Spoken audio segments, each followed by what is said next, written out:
2,000 years, this little tiny fucking island has been raped and pillaged by people who have come here and wanted a piece of it. 2 fucking world wars. Men have laid down their lives for this. For this, and for what? So we can stick our fucking flag in the ground and say, yeah, this is England, and this is England, and this is England.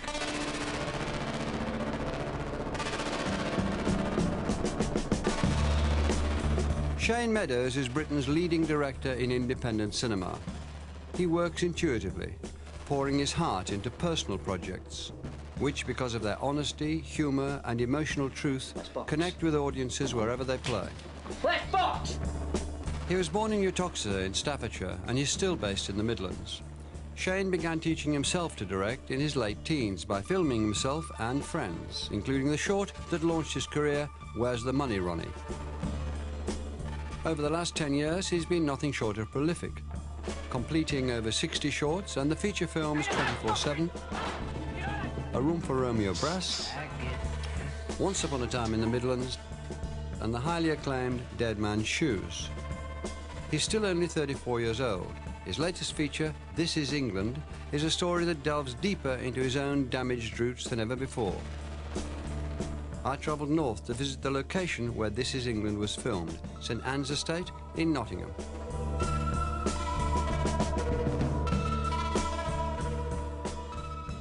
How are you?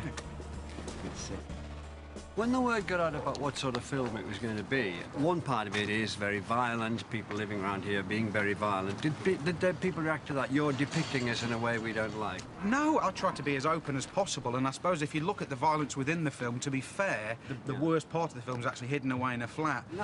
That house was... That's actually the main... Yeah, the lead character. That's right. That's Sean's house.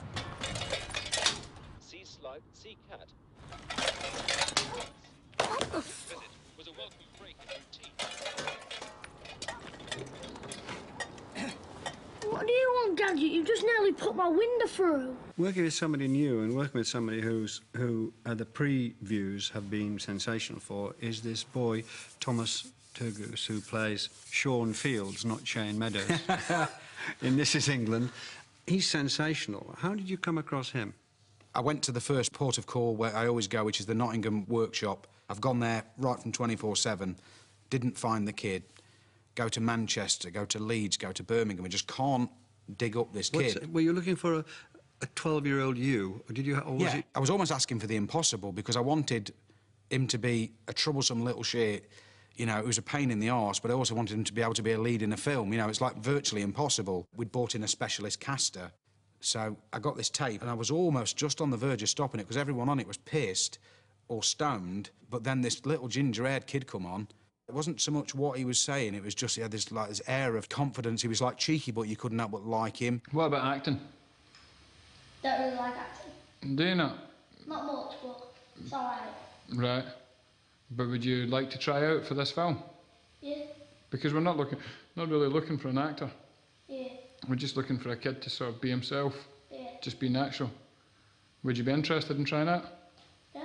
We found out that, you know, his background, he'd living with his mum, he was out of school a lot, only doing a couple of hours at school a day, and I was thinking, you know, this is going to be, could be your worst nightmare, because you could have a kid here that, you know, he's not able to do a full day at school. You're going to be asking him to be in every scene in a film. And the first week was hell, and he was living on sort of French fries and Coca-Cola, so, you know, it was a slight mood swings.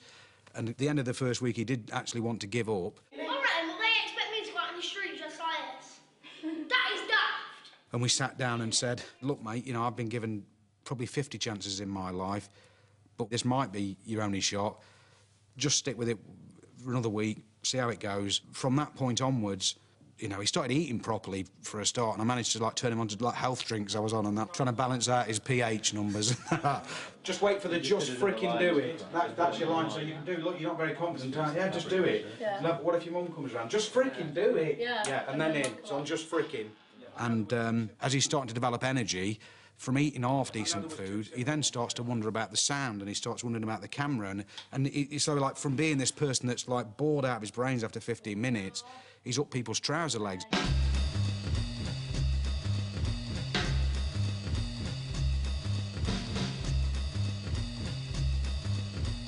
I think that you could probably direct yourself one day.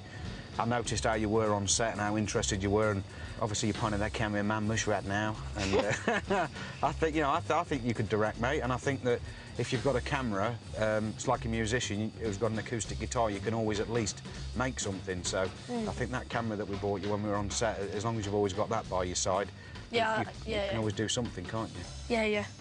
What would you say my performance was like? I would have to say that, you know, it was probably the best performance I've got from anybody. Obviously, it came from you, but I drew it out. Yeah. Tommy, let me ask you, have you had any, like, sort of groupie-style experiences where girls have just wanted you because you've been in a film? No, not really. Have you not? I suppose when the film comes out, it might be different. Yeah. And you're so much taller than you were then as well. I mean, when they meet you, rather than saying, God, you look... They're going to actually say you look taller than I was expecting, which is quite rare with actors. Most actors are below 4'4".